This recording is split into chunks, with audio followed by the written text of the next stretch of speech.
Welcome to another at-home series of shelter-in-place exercise protocols. We're going to start with some abdominal stretching, some back stretching, some leg stretching, overall stretching. I'm going to have the dear client first pull both knees right up toward her chest with a hand behind the back of each knee. We're slowly just going to hold this posture for a good 10 to 15 seconds. Each of these exercises we will perform and we will hold and we'll go through continuously, so there'll have to be no pauses here. Very slowly we're going to lower down whatever we know is our stiffer leg. If the stiffer leg is the left, we're going to lower that leg first, and it goes all the way down. Place both hands behind the back of the right knee. And we're very slowly going to try and extend the right leg up toward the ceiling by straightening it out. We may have a little bit of trembling here at any given point. We only want to hold this about 5 to 10 seconds. If you have to lower the leg down toward the floor to cease or halt the trembling, that's certainly fine. Let's bend that knee once again, please, and then draw it in a little closer toward the chest. Now out toward your right shoulder. That is correct. Again, these stretches we're going to hold for 5 to 10 seconds. We'll slowly bring the knee back toward the center line or toward the chest. Slowly allow that leg to drop down, and we're going to switch legs. Now we're going to go for our tighter leg, that being the left. Slowly draw that knee in toward the chest, both hands behind the back of it. We stay here for about 5 to 10 seconds, and then we will attempt to straighten out that leg by reaching the foot right toward the ceiling. Again, if you have any trembling in this leg, we can start to lower it just a bit. We don't have to hold so tightly. Another 5 to 10 seconds in this position. We bend the knee again. Draw the knee out toward the shoulder.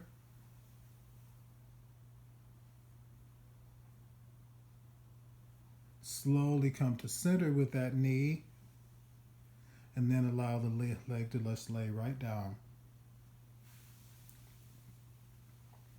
We're going to interlace the fingers of the hands and then slowly raise the hands right up over the chest. As we inhale, we're slowly going to drop the arms directly overhead, raising the chest while doing so, lifting chest here, lifting chest here, lifting chest here. Slowly, as you exhale, take hands back to our 90-degree or over the chest position. Once again, we're going to repeat. And we'll perform this 6 more times, please. Nice, good raise of the chest here as you inhale. Now, this being the 3rd time, we're going to start to drop the navel when we exhale and bring the arms back over the chest. So inhale here, raise the chest. Exhale here, drop navel toward the spine. This is going to prepare the back, the spine, the chest, all for work here.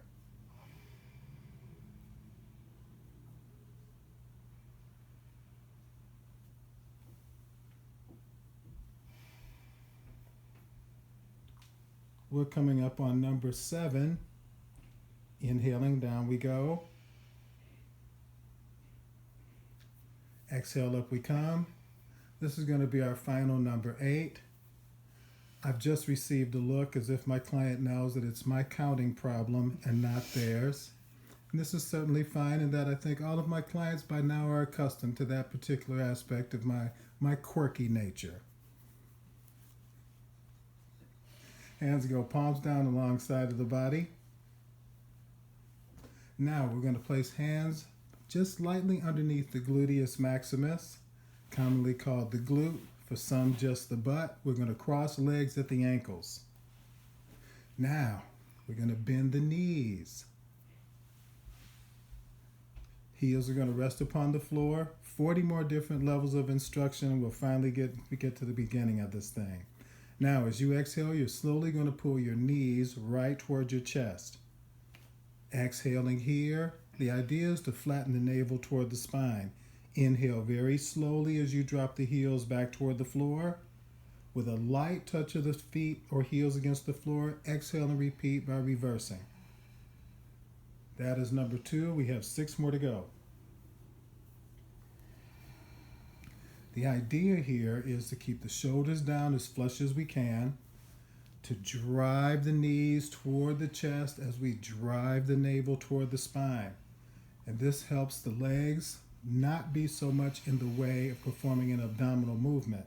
We're really concentrating on holding the body in a static position, so the abs get a lot of the work here. It's also very relaxing. Most of the work that can be done on the floor isn't supposed to be arduous unless you start to up the ante. If you want to up the ante, after one more rep here, we'll give a little adjustment to this movement. Now as we exhale and raise the knees, we'll also raise the chin toward the knees, or we'll lift the head.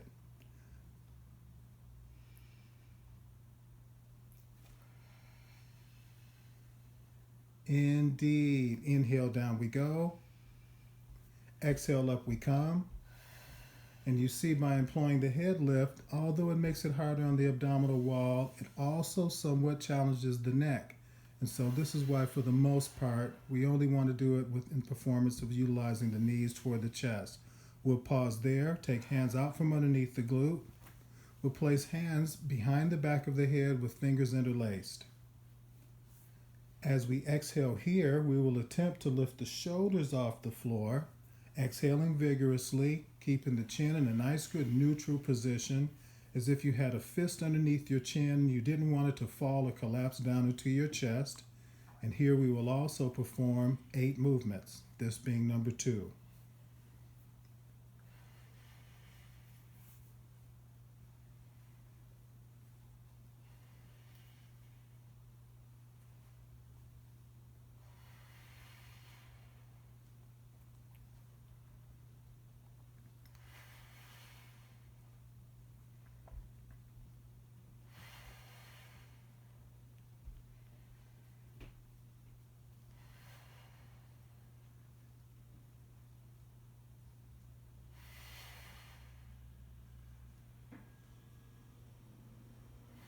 And now we're going to add a degree of difficulty by unfolding the legs at the ankles.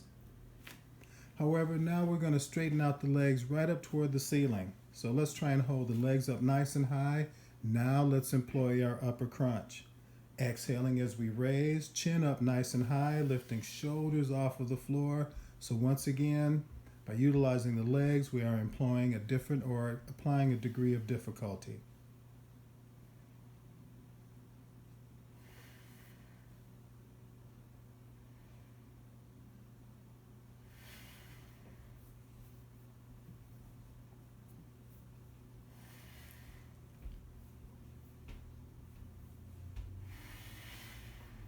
One more, please.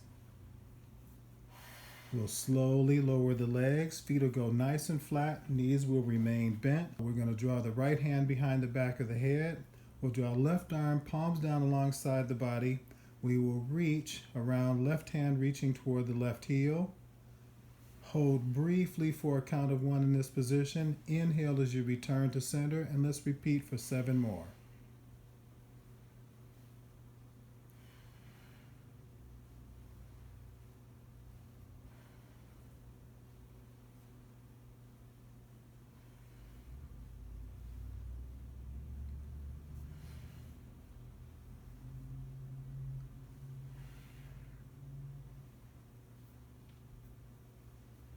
After achieving our final, we will switch hands and then go to the opposite side to perform the exercise as well.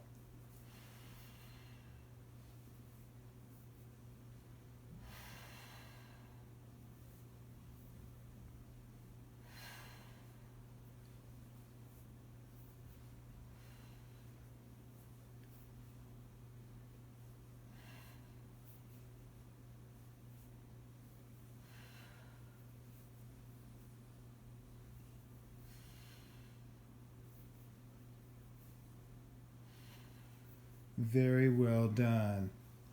From this position, we are going to turn down face front.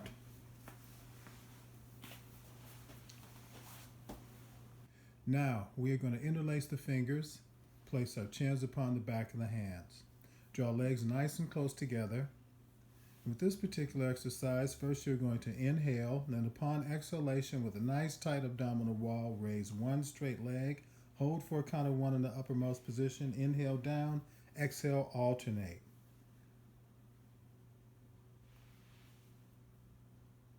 Inhale down and alternate. Inhale down and alternate. We have 5 more to go each way for a total of 8 on each side.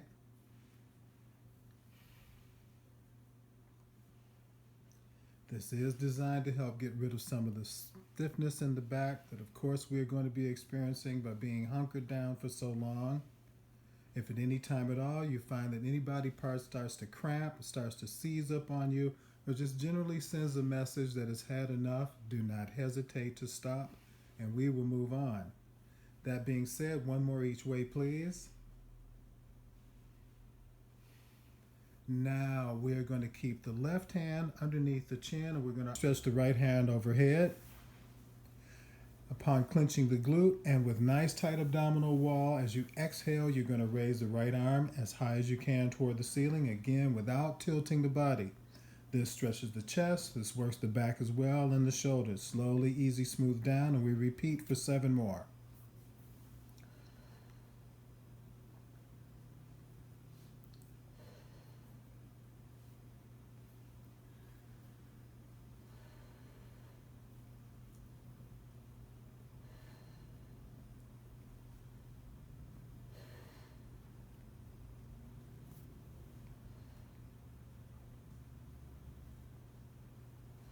We're going to switch hands out. Right hand will come underneath the chin. Left hand will go forward. We'll perform this exercise 8 times as well.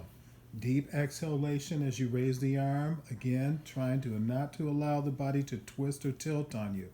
However, if any time any part of the body sends you indication that it's about to seize, cramp, or generally be mad at you for the remainder of the day, then don't hesitate to pause the exercise and we'll move on.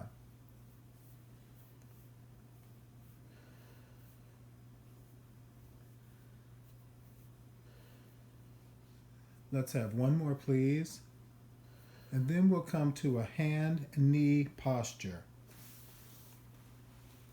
We're going to flatten out the back as best we can. That is correct. Shoulders are back, chest up nice and high. We're going to extend one leg behind us as far as we comfortably can. Now the idea here is to drop the hip so the back is nice and flat. We want to drop the hip even lower, and here we want to hold.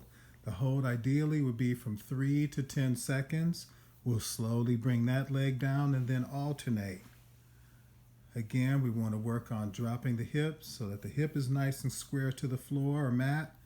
We hold here another 3 to 5 seconds, and we alternate for 7 more each way, please.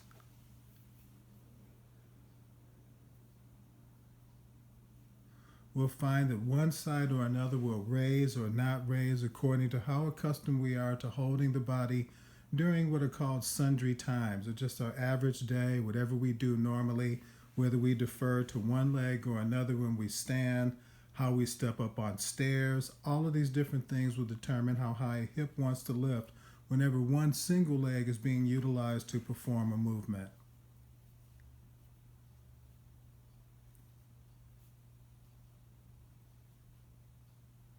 We'll have 3 more each way here.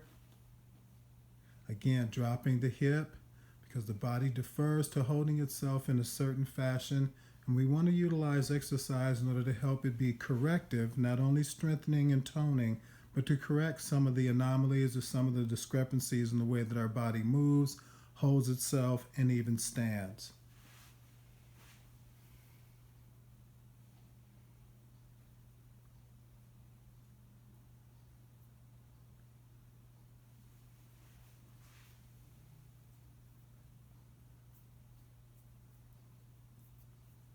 We'll have 1 more each way here.